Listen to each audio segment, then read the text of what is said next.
Media without Mix. Today I'm joined by Ana Rosario Balintong Uy. She is the Vice President and Director at the Asian Center Philippine Strategic Studies Institute and a PhD candidate in economics at the Institute of South-South Cooperation and Development at Peking University in Beijing. And together with her is Jerry Gray, somebody that you know in my channel and from a lot of content that I've made before. And together we're going to be asking Ana a few questions about the Philippines and what's taking place over these days. So first of all, welcome to Ana. Ana, if we could talk a little bit about your introduction. Tell us a little bit about you to our audiences.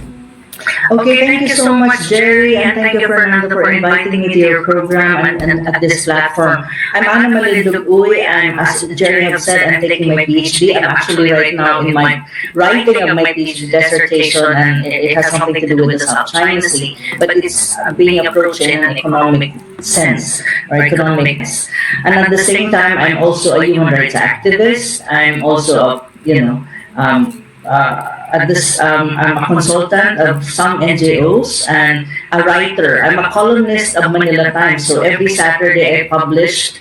It's all about perspective on global issues, local and national issues, but basically it's more on geopolitics, international relations, and economics. So it's pretty much my background, I think, at this time. Okay, and also welcome to Jerry. And perhaps what I would do is I will let Jerry kickstart our conversation with a short introduction for those of you who don't know you, Jerry, and maybe without me, and some of the questions that you may have for Ana. Yes, basically some of my questions are going to be based around the Duterte, or Marcos and Duterte situation, but particularly Marcos' family. I've worked with you a lot, so I think most people who are watching this will know who I am. But I've lived in China for 20 years. I came here a long time ago as a kind of anti-China person for a short period of time. Realized that I've been misled, misunderstood a lot of the things about China. And since I retired from full-time work, I've made a social media presence trying to refute the misinformation. So that's what I do on China. There's a hell of a lot of misinformation about the South China Seas, which, Ana, you're the expert on. So we're going to get to that later on in the show. First of all, Marcos Duterte, the two people who are probably the most anti-two personalities in the whole of the Philippines are sharing the platform, the administration as president, vice president. How did that happen? They are quite, the history behind the two has something to do with the May 2020 national election. During the time, I think there was a joint forces between the two families, and these are, at this time in our political history, in our political landscape, these are the families that are very strong in terms of support base and in terms of popularity. So in the May 2022 national election, they run in one ticket, and of course they won landslide. I think the current president Bongbong Marcos got 31 million votes, and I think Sara Duterte got 32 million votes. However, this kind of unity team, they call themselves a unity team, was only good for roughly a year.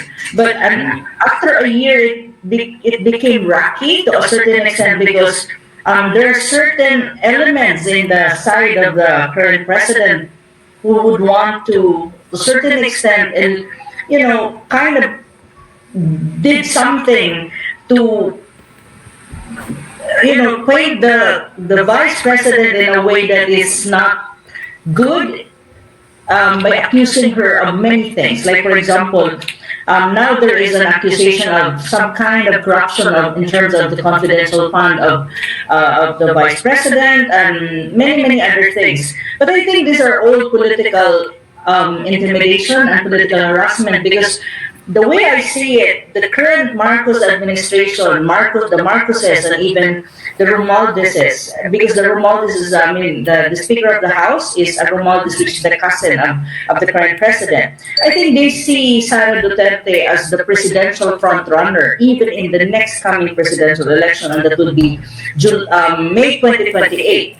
So, and also in the last May 2022 election, she was also the front runner, but she decided to run as vice president, and she helped Bongbong Marcos in the presidency. That's why Bongbong Marcos won. Without the Duterte votes, I don't think, or the Duterte supporters, I don't think Bongbong Marcos would win in that election. So at this time, it seems like there is this, the way I see it, politically speaking, and in terms of analysis, there is this sense of I think the Marcoses and the Romualdez, they would want to perpetuate themselves in power in the same manner that happened in history. Like, for example, Marcos Sr. stayed in power for 21 years, and they would want to have a recreation of this or a reenactment of this by changing the constitution, or by, probably in the 2028 election, they would have someone who will run still from the family.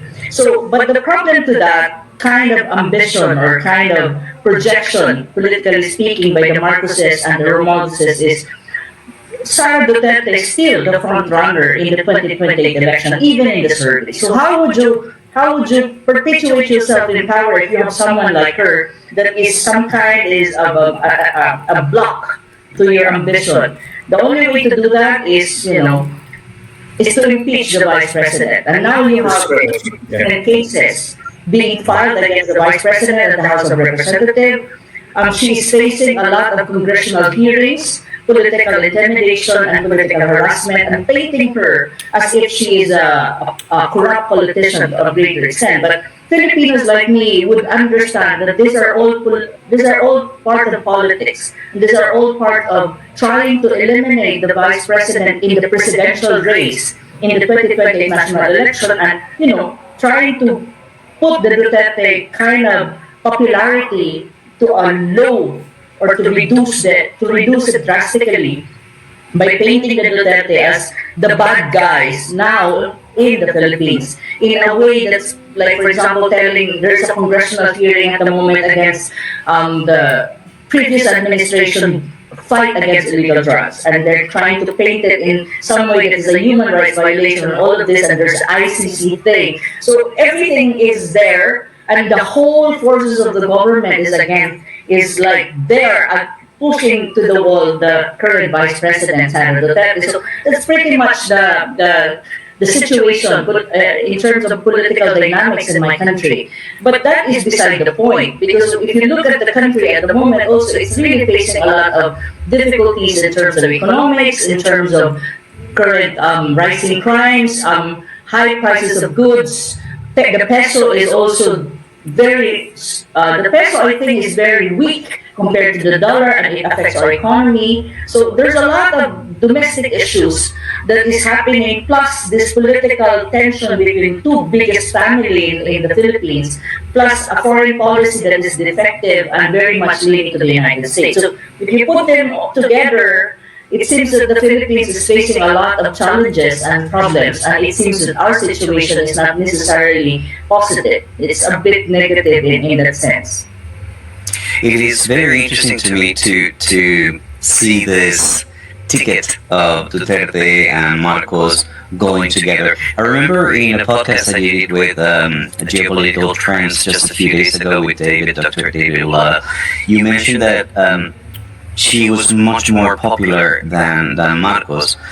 So my question was, who were the other candidates that actually required them to go together? I mean, who were they against, and did they win by a landslide? Why was there a need for them to join forces? That's basically my question. Was the competition that fierce?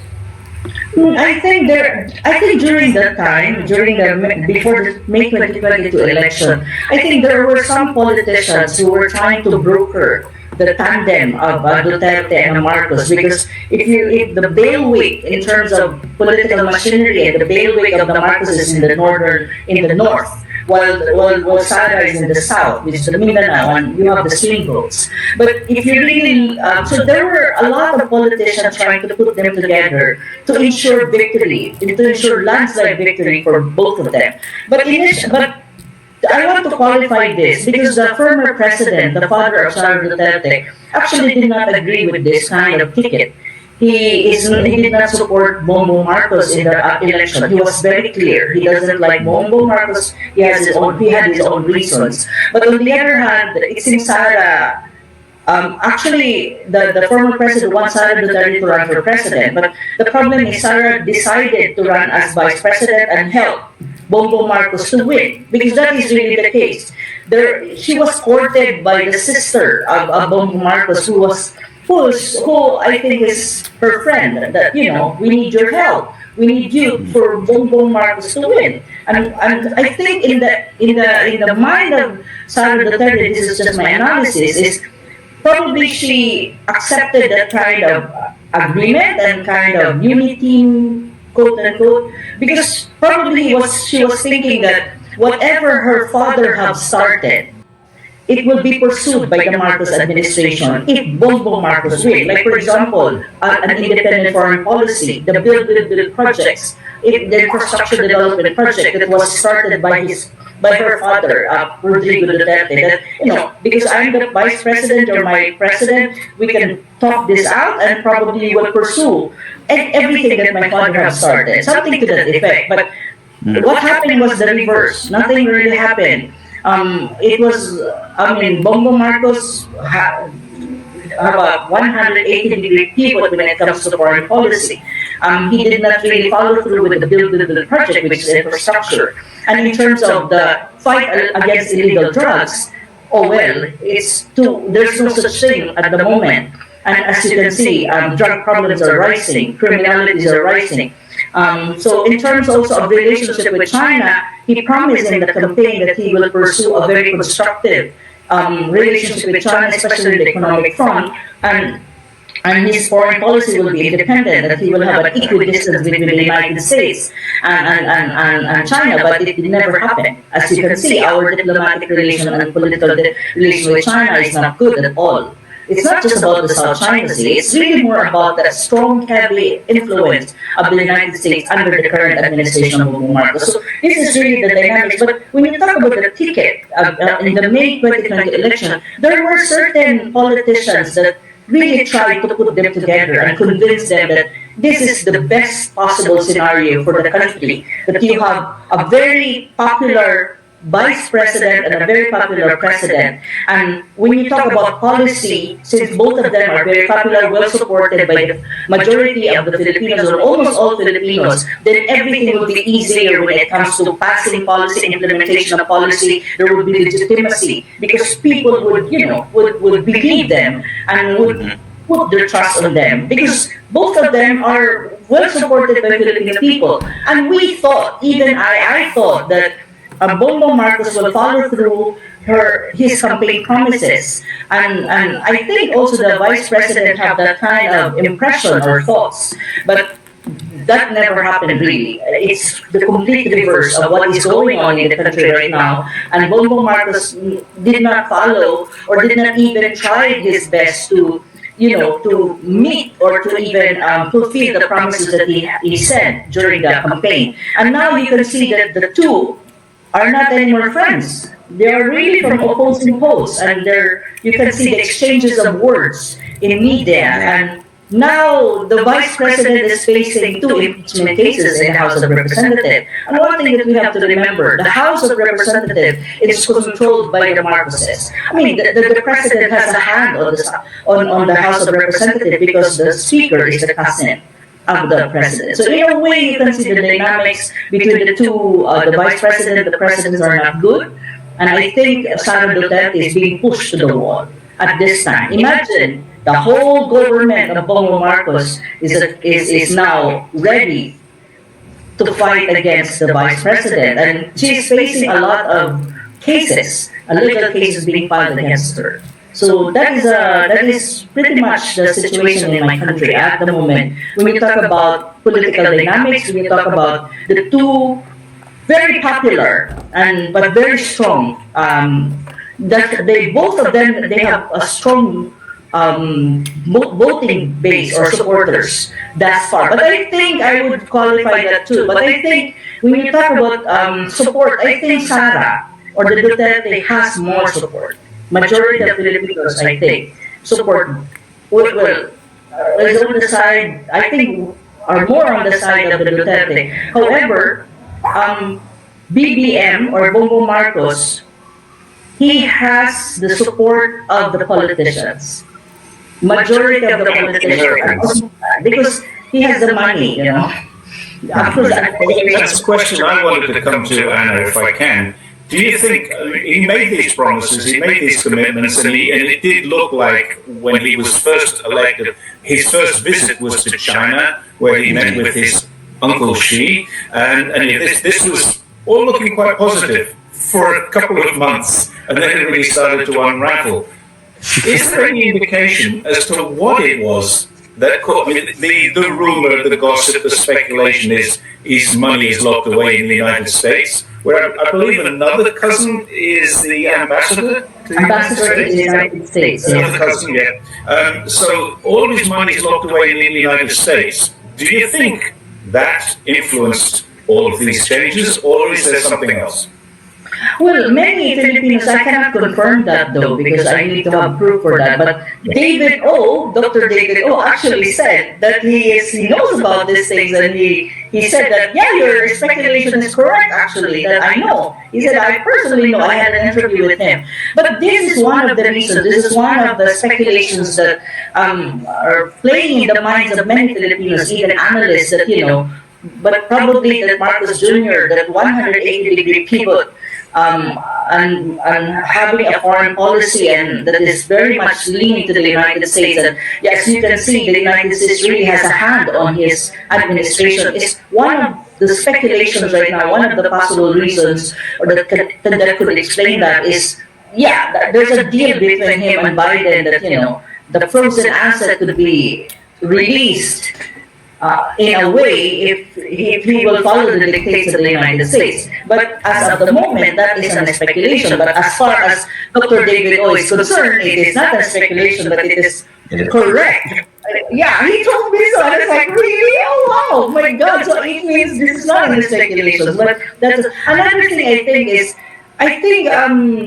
the Marcos Jr. is also relying on the United States to survive politically speaking in terms of backing and domestically. Because as you can see right now, his trust rating is going down. There are Filipinos who are on the streets clamoring for his resignation. It's not because of the Duterte thing. It's not really because of the vice president. It's really because of the situation of the country that many Filipinos can see that there's a latent and massive corruption in the country. There's a lot of problem when you talk about rising prices of goods, basic goods. Rice is too expensive. And Filipinos are having a difficulty surviving. And you have basic necessities like water, electricity, transportation. All of these are very expensive, and that is not supposed to be the case, because many of these promises has something to do with, you know, he said that, you know, when I become president, I will make it sure that rice for 1 kilo is only 20 pesos, but right now it's almost like 58 pesos. So, you know, there are really a lot of domestic issues and a lot of his campaign promises that were not met, and it's not yet there, and there's a lot of corruption. So Filipinos are clamoring for change, and so they're asking for BBM to resign. There are, of course, he has supporters, but there are a lot of people, ordinary people, that really want him out of office, and there are protests on the streets calling for his resignation. So this is pretty much the case, but so he needs to survive politically speaking, domestically speaking, and I think he needs the backing of the United States on this. Because I don't deny the fact that still the Philippines is the long-standing outpost, militarily speaking, an ally of the United States in the Asia-Pacific region. And when you talk about influence, even in our domestic policy, the Americans really has that kind of influence, especially in this administration. It was not the same in the previous administration of Rodrigo Duterte, because the Duterte, he really, even until now, he doesn't want the Americans to influence on how he runs the country. He wants it that, you know, it should be Filipinos who should make decisions for our country. But when Marcos Jr. assumed office after a little bit, maybe after 6 months of being in office, things change, really. And it becomes more evident that his administration is more guided, influenced by the United States. The American presence in my country So it's very Some would prominent. say Yeah. beholden. Some would say beholden to the United States. Something Um, that worries me. beholden to the United States, and a government that is beholden to the United States, I think. Jerry? But something that worries me about this, because we know that the Philippines has a one-term limit president, 6 years, one term, and that will come to an end in May 2028, as you said. What happens in May 2028? You've already said that the Duterte is coming up for some problems. She's potentially impeachment. So if she's not able to stand, or she's even in prison, or whatever happens to her, what's likely to happen when the election comes around in May? It's only 2.5 years away. Then we've got another election. The Americans have invested so much money into the situation they now have, and we know that. That's not speculation, that's a fact. They're investing billions in making the Philippines their outpost again, because it used to be, then it wasn't, and now it is again. So what are the Americans going to do? How is this going to end in 2.5 years when Marcos isn't just going to go away quietly, is he? No, I don't think so. Because there's actually, right now, if you really look at the domestic politics, there's a sense of, we can sense that they would want to perpetuate themselves in power. And one way to do that is not only through election, but changing the constitution. There are moves right now in our House of Representatives, and it has been there for the longest time, that they would want to change the constitution from a presidential to a parliamentary form of government. And we know that in a parliamentary, the prime minister is not necessarily directly elected by the people, only the parliament, the members of parliament. So that is one move that they're thinking at the moment, that before the end term of Bongbong Marcos, they will be able to change the constitution. And one thing that you have to remember, in terms of numbers, they have the numbers in the House of Representatives. And in the Senate, I would not say the whole Senate would agree to this, but of course, I think they have also certain numbers in the Senate in terms of voting, because they need the senators needs to vote. And the crucial point is the midterm election that will happen next year, 2025. Because if the ticket that Marcos Jr. is supporting in the senatorial race will win majority of them, then they will have majority numbers in the Senate. So whatever kind of policy, may it be impeachment, may it be a change in the constitution that they would want to push through before the end term of Bongbong Marcos, then it will happen. The possibility and the potential that it will happen is really huge, and it's there. So if there's a change in the constitution, the possibility for the Marcoses / Romualdez to stay in power is there. It's a potential that might happen. So maybe we will not have really a national election that we will be voting for directly for who will be the head of state or the head of government. But probably there will be a change in our form of government. That's a possibility. But of course, Filipinos would never want to. We don't want that. As you can see, there are already clamor for some kind of opposition to a change of constitution. The Filipinos, as much as possible, especially the enlightened ones, we don't want a change of constitution at this time under Bongbong Marcos. We want a change of constitution, that's one thing, because our current constitution has many loopholes and defective in some ways, but we want it not this time, in another time that we can assure that the president is not interested in perpetuating himself in power or herself in power. But at this time, under Bongbong Marcos, we don't want it. So that's one possibility. The other possibility, if there would not be a change in constitution, or they will not be able to push through with it, is, of course, either one of the family members of the Marcoses / Romualdez will run for office. That's a possibility. Or someone that the Americans would want to be their puppet will be financed and will be pushed to run for office. And that someone is still not clear, but we have certain politicians in mind that probably the United States is already trying to groom who can possibly replace a Marcos / Romualdez candidate. But that is one possibility. But for us, we're more worried about the change of constitution, and they will stay, and they would want to stay in power more than 21, more than to beat the record of the father. Because Some others stay 21 years. Probably they want to stay more than 21 years. So that's something that we don't want as Filipinos. As much as possible. You've talked a few times about the Constitution, and I want to ask you a very direct question. There's some allegations of drug use by the president. Is there anything in the laws of the Philippines that can compel him to do a follicle test or to determine whether he has used drugs or not? Is there anything that can force him to take that test, or you can just write it out and never get it done? That is a very tricky situation, because there are allegations against the president. These are allegations, and it's out there. It's in social media. Many Filipinos actually are very open and vocal talking about this. That the allegation is that the president is a drug user or slash addict to a greater extent. But these are allegations, no?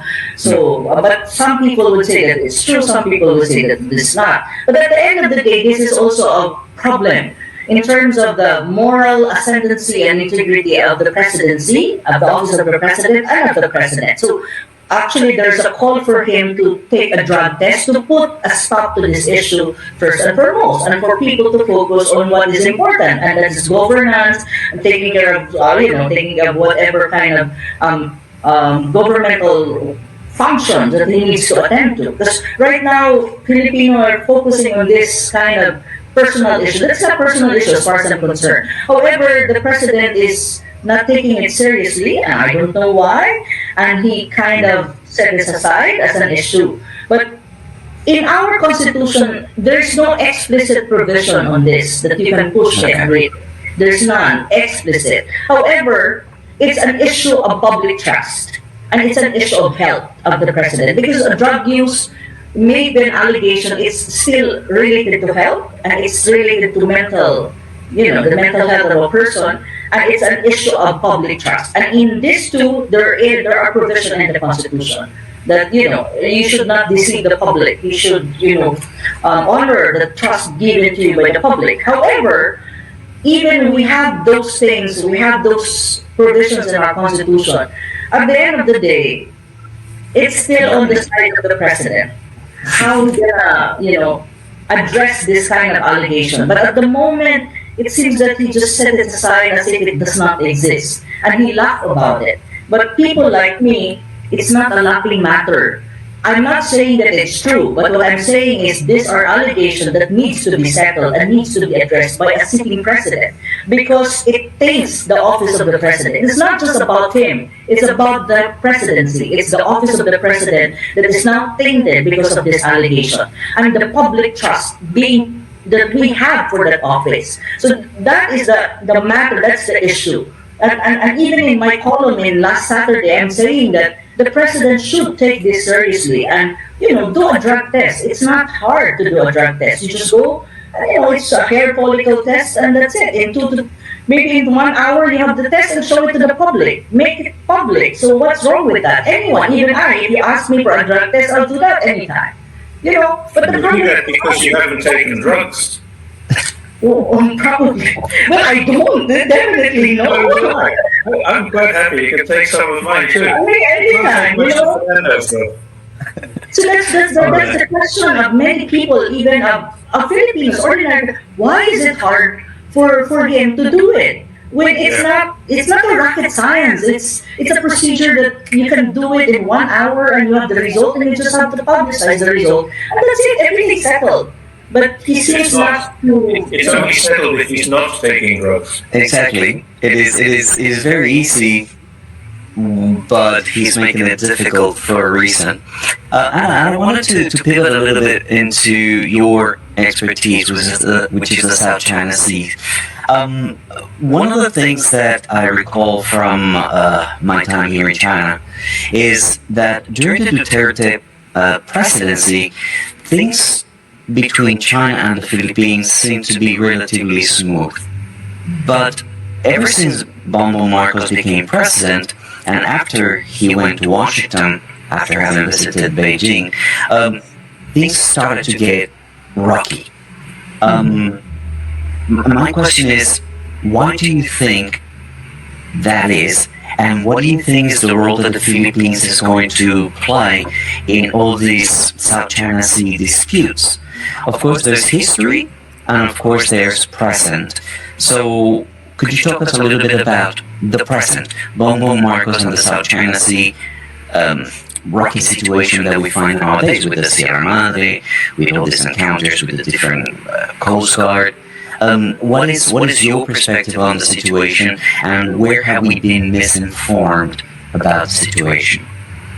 I think the South China Sea is a very delicate situation. If you look at the Asia Pacific region, it is one of the flashpoints. We have three flashpoints in Asia Pacific. You have the South China Sea, you have Taiwan Strait, and the Korean Peninsula.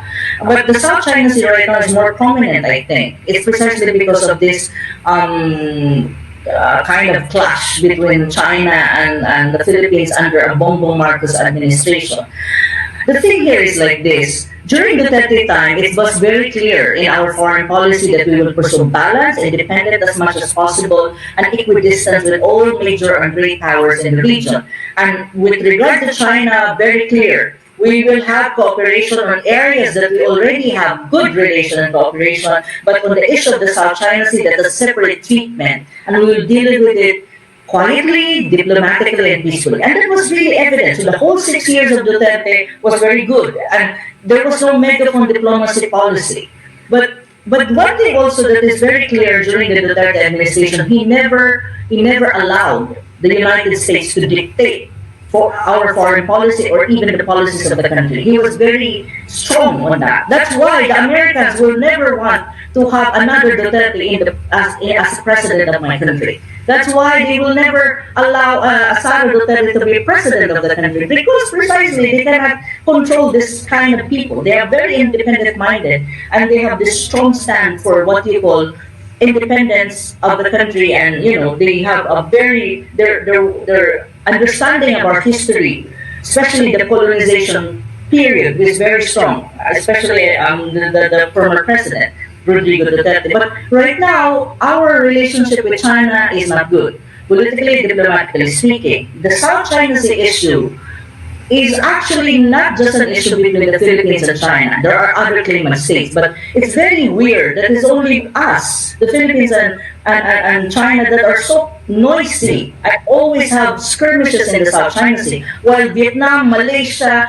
and others are not. They are quite happy, and they kind of have dysfunctional cooperation, but they still have the dispute. But on our side, it's not like that. There's one element in there, and that's the United States. The United States really is using the Philippines against China, using the issue of the South China Sea. In terms of how we approach the South China Sea, it's more the approach of the United States. Very noisy, megaphone diplomacy, everything has to be out in public. And there are elements in our local politics and even in our domestic situation that someone like Ray Powell, who are kind of very prominent in our media, who talks about what we're gonna do as a country in terms of how we're gonna approach the South China Sea issue, and he's an American, and I think he's a CIA operative too. But he is the one very vocal and trying to tell us how we're gonna approach our approach to the South China Sea in terms of our dispute with China. So you have this element, the United States element in there, and they're the one, I think, trying to tell us, like, don't worry, we are here, we're big brother, and we will defend you in the South China Sea if China attacks the Philippines in that regard. So, it becomes so complicated to the point that we compromise our good economic relation with China, and our economy is affected in terms of infrastructure, capital from China, and all of these things. So that is really the case. And the most important thing, though, is it's not just about diplomatic exchange of words. The situation on the ground is more crucial, because how many skirmishes already happened? And 2 days ago, 3 days ago, there was another skirmish that happened. Not only in the Second Thomas Shoal, but even in the Scarborough Shoal. And usually we're shocked. Why is it that we attempt? It's like we're provoking something. when we know already how the Chinese would react. So if you know that the Chinese would react in this manner and it happens several times, you should not do anything about it. You should not do the same thing over and over again. But it seems it's being done over and over again. And even before it happened, Ray Powell already made an announcement in Twitter that something will happen in the South China Sea. It's really crazy. Yeah, really. They even bring Western media on board, which is very convenient, right? Yeah, and also they would go to the South China Sea with all the Western media, BBC, CNN, and would cover the whole situation. And I said, this is not how you resolve an issue or a dispute. It should be more quiet, more diplomatic, and you don't escalate tension. But that is how the situation at the moment.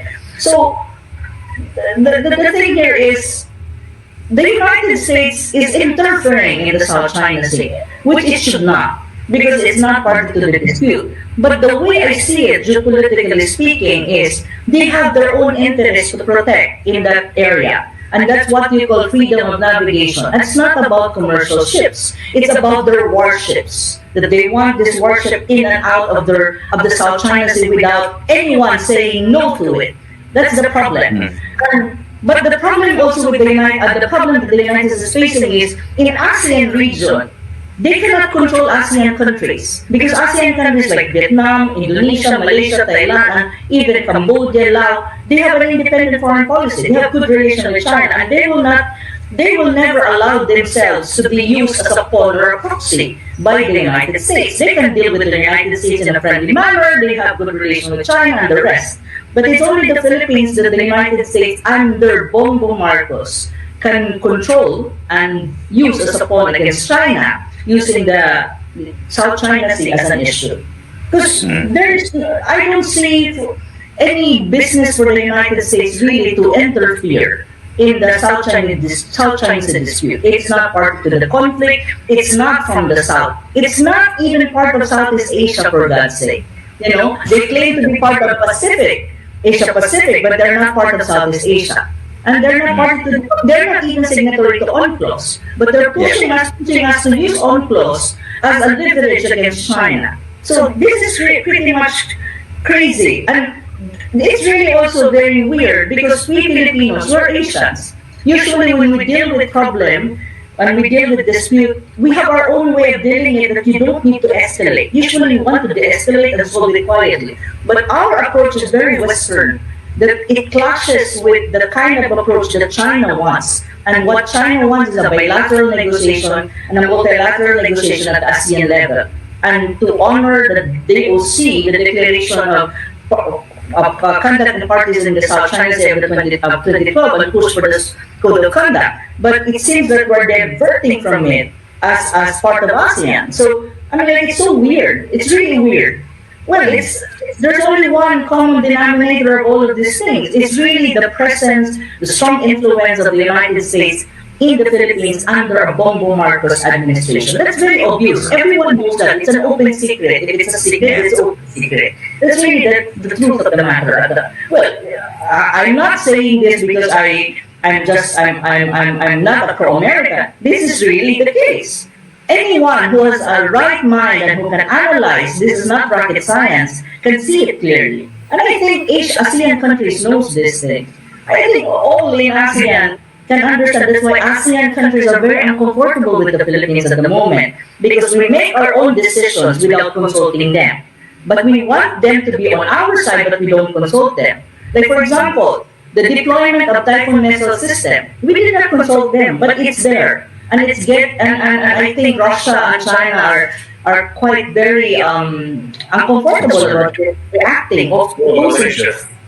Malaysia also opposes, and even other countries in ASEAN, I think they're not happy. We have already denied the bases, /US bases, and all of them. Yeah. Do you think this will change when the Biden administration is over and the Trump administration begins? Well, I hope so, because according to Trump, he wants a better world than a peaceful world. But the problem, but the one challenge that I can see in a Trump administration is the appointment of 3 people in 3 important positions: the National Security Advisor, the State State Department Secretary, I think, and one more, Rubio, I think, would be appointed to another post, but the three. And these are hawkish, and they're, to a certain extent, anti-China in many ways, and these are some kind of people who would want to create more conflict rather than peace in the world. So I'm afraid of that. But I hope Trump will follow through his campaign promises, saying that I want to de-escalate tensions in Gaza, I want to de-escalate tension in Ukraine, and I want to have good relations with North Korea. And in the Philippines, we will not come to a point that, we will wage war with China and the United States will not participate. We will not encourage the Philippines, we will stop and de-escalate the militarization of the Philippines under a Biden administration. Because my country really is being militarized by the United States at the moment, and the military buildup of the United States, when you talk about Asia Pacific, it's one of this point of military buildup is in my country. It's really the truth. You have 9 EDCA bases, and these EDCA bases are located in sensitive areas, facing Taiwan Strait and located near the South China Sea. And now you have a Typhoon missile system that supposedly should be removed last September, and now it's still in the Philippines. And I don't think, according to David O, from his information, it will not be removed anytime soon. And there's one undeclared. I don't know. I have to ask Dr. David O. He said to me, like, there's another undeclared missile system in the country. I said, really? Oh my God, that's one thing that I don't know too. You see? One thing that you mentioned in one of the articles that you published, because I follow what you write with great interest, was that one of your concerns is that the control of these missiles is not straightforward. It's very much unknown who actually has the hand on the button. Is it Filipino military or is it American military? And that is a great concern not only to China, but also to the Filipinos themselves, because any action that were to happen, who would be blamed? Who would take the responsibility for these actions? You also shared earlier today some information about some nuclear material that was openly discussed earlier this week, but it had been found a few months ago. If you could elaborate a little bit on what that is and what is the importance of such news being discussed today out in the open, and why now? Okay, that's a very interesting question. First and foremost, when you talk about military assets in my country, even what you call EDCA sites or U.S. military bases, these are not under the control of Filipinos. In EDCA sites, these are an extension of America's military installation because these are considered as military territory, American territory, U.S. territory. Even our own president cannot enter EDCA sites freely, and that's that's in our soil. We cannot. Yeah, that is really the fact of the matter. In EDCA site, even our own president cannot get into there without the permission of the Americans. And take note, it's in our soil. It's inside our country, but we cannot do that, because it's considered to be American property or U.S. property or U.S. location. So they have some control over that area. Now, when you talk about prepositioning of military assets under EDCA and the U.S. military assets in the country, it's actually under the control of the Americans. And there are American troops and boots on the ground in my country. That is the truth.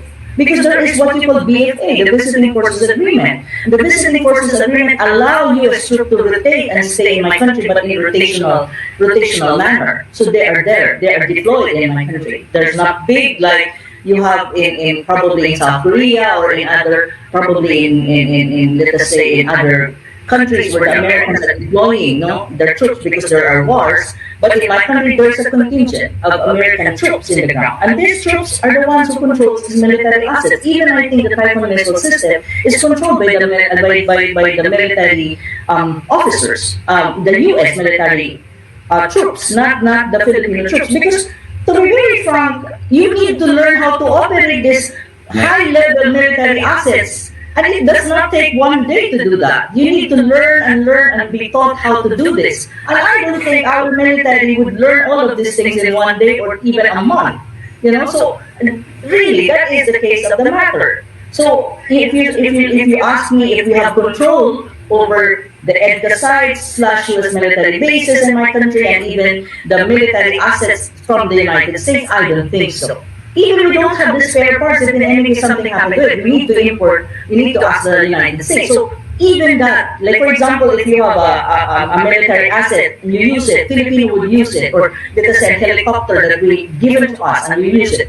If it has defect, we need to ask them for them to fix it, and we need to get the materials from the United States to fix it. In many ways, they still have control in that sense. So that's how it is, really. So now, if you ask me, if there's something happen, who should be accountable? Of course, it's them, but do you think the Americans would really be accountable? Come on, in history, you have seen it already. You have Afghanistan, there's so many case studies for that. Vietnam War, Afghanistan, so many. Were they accountable? Did they really did something good after they devastated these countries? No, they left the country. And talking about leaving the country, Anna, I'm old enough to remember after Mount Pinag exploded, the American military were kind of out of there like a flash and pretty much abandoned the Philippines. You can clear up. You can worry about the thousands of illegitimate babies that are there. You can worry about the poverty that we're leaving behind. Is there not a fear inside of the Philippines of this abandonment again? Because having the US military does boost your economy locally, but it is such a terrible thing to happen when they did what they did. I can't remember how old I was. I was probably 20 years old when this happened, but even then, I've read about it since, but even then I can remember thinking, wow, they got out of there fast. It was literally days later, America was saying this is not our problem anymore. Is there a fear?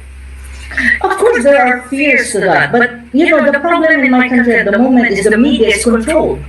And the media is also co-opted by the Americans, and in a way, or the American media. So you don't really see discussion in media or in mainstream media about the danger of all of these things. No, there's none. The only way for us, like myself, to discuss about this is in social media. But you have also to remember that social media is like a battleground of information. There are people who are pro-Americans who, they promote their own agenda, and people like me who are trying to educate the public. But, I have to deal with all of this pro-American people as well who are saying that, America is good for us. But the mainstream media basically would never discuss about these things because the mainstream media are either co-opted by the Americans or controlled by the current regime in my country. So there is no public discussion. So, independent media? The independent media is struggling to survive.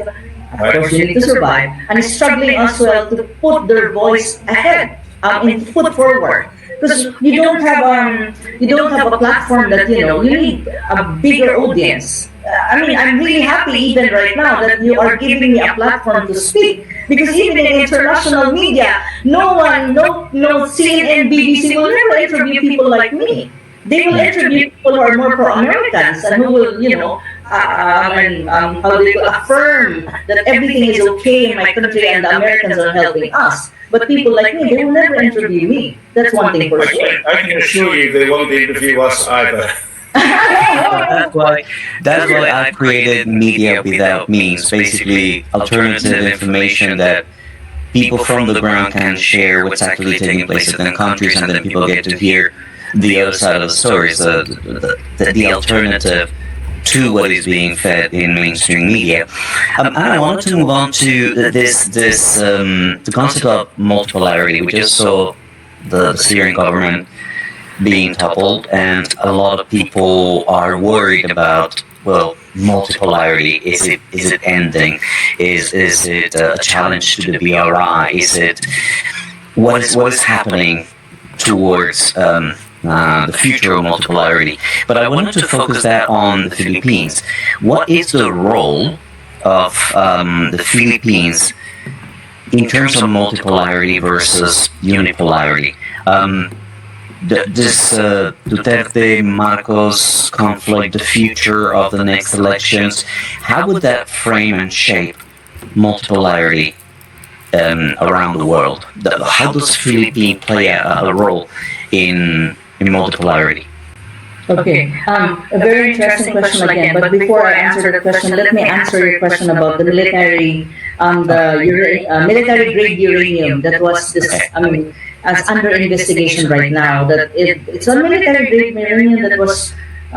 They're saying that some Filipinos were handling it, and the National Bureau of Investigation is now trying to get to the bottom of this. But the thing here is like, the basic question in our mind is, who brought this uranium to the country? Because Philippines, we don't have the capacity, we don't have uranium, and we don't even have the capacity to process this into a military grade. But it seems that it is in the country, and it was discovered in two areas, one in Cagayan and one in Cebu.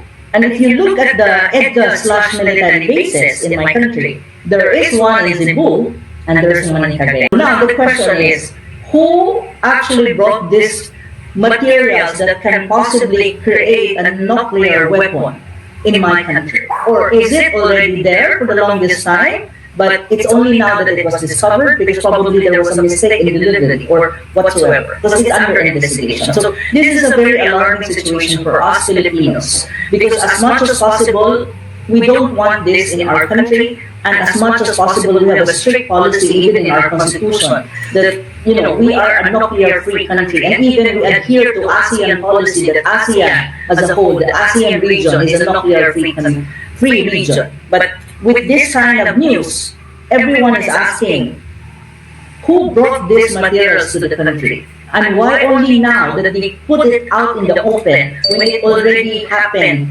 last October? Why now? Now it's December. How many months have passed? So, these are questions. But yes, this is a new development in the Philippines right now, and people are looking at this issue, and we're trying to analyze, and we're also looking at how the investigation will end up and what we're going to do about this. And so far, Bongbong Marcos, well, he did not say anything yet, and I hope he will say something, but I don't know if he will. Sometimes he doesn't say anything when it comes to crucial issues. He's quiet. I don't know why, but that is the situation. Now, when you talk about multipolarity and unipolarity and what's the role of the Philippines, to be very frank with you, when you talk about the Philippines at this time under a Marcos Jr. administration, we're like a country that actually not really aligned with multipolarity, because we're like a pawn of the United States. We're like a semi-colonial of the United States. And when you talk about the United States, there are two agendas of the United States. I can see, especially in Asia Pacific region, even in Southeast Asia. That's two things: dominance and hegemony, and to maintain a unipolar world. And we are somewhat a country being under the heavy influence of the United States supporting that. As you can see, we're militarized for the United States to be able to maintain its strategic interests and to achieve its goal of maintaining hegemony in the Asia Pacific region. And we're being used to that effect. That is the truth of the matter. When we talk about the Philippines at this time under a BBM administration, well, that's the reality. However, when you talk about when you talk about the change of leadership, it really depends on who will be the president after Bongbong Marcos, or if Bongbong Marcos will continue to be in office after his term. That's something not sure at the moment. It's something that remains to be seen. However, hypothetically speaking, if we will have a change of leadership and the president is more open-minded, believes in multilateralism, believes that the world is changing and there's such a thing as a multipolar world already emerging, because you have different centers of power, and the United States is not anymore the hegemony, but you have contending powers challenging the hegemony of the United States, like China, Russia, the BRICS, to a greater extent than other countries. And other countries also would want to have a multipolar world, like the Global South, to a certain extent. I think the Philippines can contribute to that multipolarity or ushering of the multipolar world if we will have an independent and balanced foreign policy and neutral foreign policy. But that will depend on who will be the next president of our country. Someone who understands this thing, someone who has a worldview, who understands the dynamics of what is a multipolar and what is multipolarity is against unipolarity and what are the advantages of having a multipolar world. For the Philippines, it's very important that we adhere to multipolarity because that's the only way I can see that we will be free from the grasp and the clutches of the United States, really. Really, that's one possibility for us, that we can be on our own, that we cannot be a proxy, that we will be able to deal with major powers, but we're neutral and we're having our national interest at the helm. But at this time, I'm very sad to say that under a BBM president, because of the heavy presence of the United States and influence, we're somewhat a country being used to support that unipolarity, and that's the preservation of hegemony and dominance of the United States in the Asia-Pacific region. We're being used to that to a greater extent. So it's important to keep an eye on the changes and the modifications to the Constitution, because that could in a way determine the future of this conflict between unipolarity and multipolarity. Jerry, we have talked about... Just before I forget, in our constitution, the present constitution of my country, it's very explicit in there that the foreign policy of the Philippines should be an independent foreign policy. It's really there. It's explicit in there. It's just a matter of pursuing and obeying or respecting what the Constitution have said when you talk about foreign policy. But it seems that the current president is not doing it. And that's even that's even the case, because one of the basic functions of the president of my country is to uphold the Constitution, to protect the Constitution, and implement the provision of the Constitution. But even then, he is failing with that, because in terms of foreign policy, our foreign policy is not independent, and it's against the Constitution. Really, that's even the case. There's another interesting aspect of that, and that is that it's also contrary to the Charter of the United Nations. It's also contrary to the Charter of the United States. These two things both say that the United States, any country, the United Nations says any country cannot interfere with the sovereignty of another. The United States has its own charter, the Charter of the United States, which specifically states that none of the states of the United States can interfere with the sovereignty of another country. And yet here we are. Yeah, that's really, you've said it well, Jerry. Thank you. All right. Well, friends, we want to thank you all for watching this video, and the most important thing is, if you want information like this from the Philippines, do make sure to follow Anna on X, Anna Malandongkoy, as you can see on the scroller at the bottom. She's a source of very, very relevant and important information about the Philippines. Thank you 1,000 times, Anna, for joining us today. Thank you for giving us your time. It's quite late in the evening. For those of you who don't know, we're shooting in the evening. Thank you, Jerry, for, also helping me to welcome Anna to the show. Any last words or anything that you would like to share with the audience, Anna and Jerry? So let's go with Anna first. Yes, thank you so much, Jerry and Fernando, for giving me this opportunity, for giving me your platform to share my perspective on different issues that's happening inside my country, domestically, and in relation to international relations and regional politics, and even China, US relations, and even Russia to a certain extent. So thank you so much. And I think one thing that I would like our audience to understand is, I really hope that, we will be given the space and the chance to air our perspective, because we don't have that much space in mainstream media, especially Western media, and even our local mainstream media. So this is a platform that I really value, and this is a platform that I'm very thankful, because people like me, we only have the space in social media and in platforms like this. And so I thank you so much, Jerry, and Fernando, for giving me this opportunity. It's very hard for us. The doors are open anytime. Well, I would just add something to that, because first of all, thank you, Anna, because you've enlightened me on what the Filipinos are thinking, or at least the open-minded, like-minded Filipinos are thinking, probably along the same lines as anybody who's critical of the United States. This is a situation that is being pushed to a point where it's not good for anybody.